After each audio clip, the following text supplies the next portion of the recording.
So, welcome to my video, and today we will be talking, not talking, but we were taking a look at the top 10 facts of one of the more popular reformers. He was born around the year of 1369 AD and died in roughly 1415. He was born in southern Bohemia, and I'm probably going to butcher this name, Czechia, Czechia, and his name was Hugo Han Huss, or Huss for short. Starting with the number one fact, Huss was born of poor parents in Husinec in the southern Bohemia, from which he took his name. In about 1390, he enrolled in the University of Prague, and 2 years after his graduation in 1934, received a master's degree and began teaching at the university. He became a dean of philosophy faculty in 1401, and an interesting reason as to why he became a priest at the University of Prague was because he wanted to secure a good livelihood and dress and be held in an esteem by men. The only reason why he wanted to be a priest wasn't really get closer to God, but was just to get out of his poverty. Little did he know the big impact that he would have on the people of his time. So, fact number two. During there was a guy named Hubner, I think is what his name was. Again, I'm probably going to butcher a lot of these names. Now, during Huss's time, Hubner was to have 45 articles written by John Wycliffe condemned as heresy. Now, this was not good for Huss at all, as Huss was in danger of being branded as a heretic and soon lost the support of both the Bishop of Zibnik, I think, and King Wenceslas, something along those lines. Now, although he did lose them both for different reasons, the change of events grew greatly. Interesting fact number three. In 1410, Archbishop Zibnik, as we talked about previously, confirmed that Wycliffe's books were to be burned. Now, Huss did not take lightly to this condemnation of Wycliffe's books. As a matter of fact, he defended Wycliffe's books and got so defensive as to the point Zibnik, the archbishop, excommunicated him. And in the following year, Huss was ordered to reappear in Rome. Now, refusing to go, he was excommunicated for disobedience, and he lost the support of his one-time ally, the archbishop. Now, sadly, in fact number four, you'll find out who else he loses.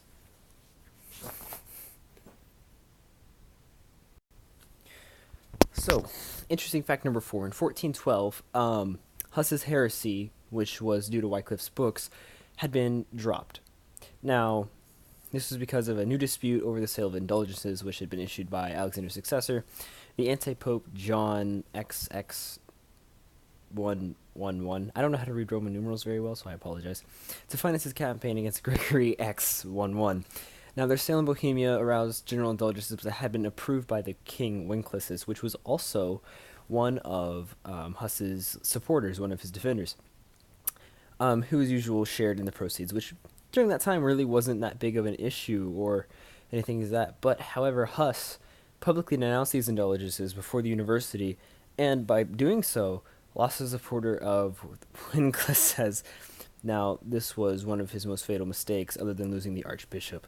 And in number 5, you will find out what happens next.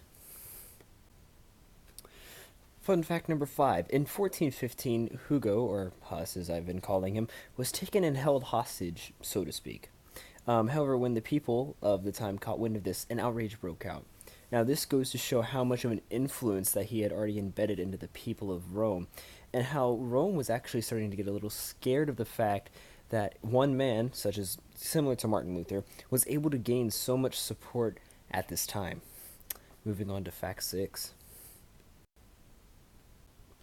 Fun fact number 6. When Huss was brought to Constance, which is where he was held trial, he was given a chance to recant all of his works, and he would be set free, no strings attached, go live his merry life and do as he wished. And this was honestly a very cool thing, because he quoted a line from Martin Luther, and that was, he said he would not recant unless he had shown where he was erred, and which was a very true fact. I mean, all of his writings up until basically his death was biblically based. There was nothing wrong, and the only reason why he was being sought after and punished was due to the fact that the Pope did not like him much at all. Now, moving on to fact number 7. So, obviously, we're at the point where Huss is in Constance, I believe is how you pronounce it. And during that time, he did not receive short, or not short, but safe conduct until 2 days after his arrival there, which was in November, they estimate. Um, However, whenever he was arrived in Constance, that safe conduct did not take place.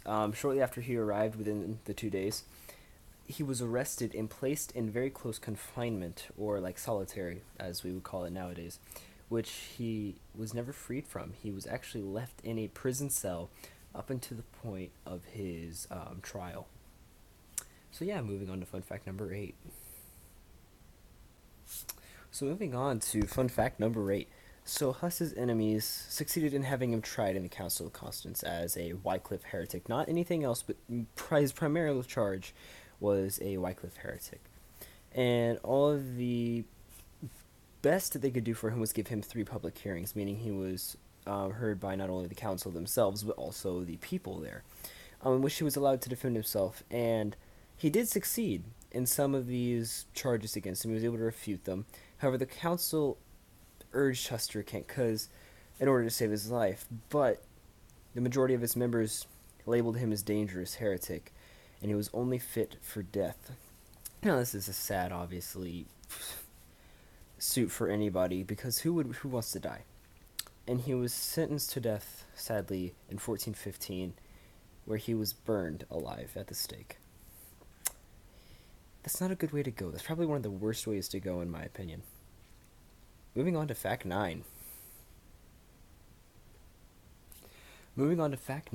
Something interesting that was interesting to me, and I found very emotional for me, is as Huss was dying, as he was burning alive at the stake, as the flames are licking at his heels and burning through his clothes and burning him from the outside inward. He wasn't crying, he wasn't screaming, he wasn't even taking back anything he had to say. He was singing praises to God, thanking him for what he was able to do, and singing hymns in the Lord's name. And this is just, it's very powerful, because in Philippians 14, or not 14, but Philippians 4:4, it basically states how we should rejoice in God in all things.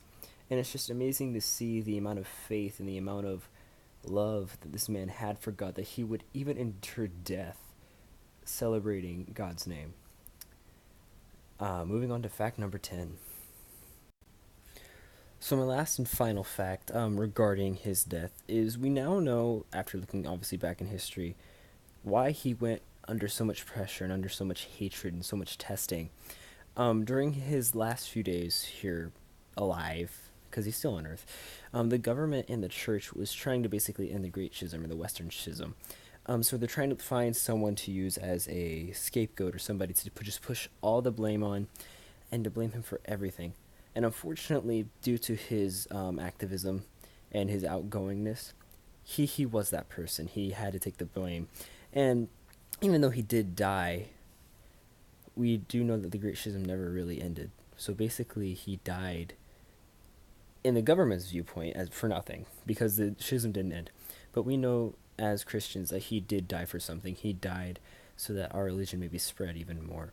These are my 10 facts. I truly hope you did enjoy and hope that you learned something. Hope you have a great day.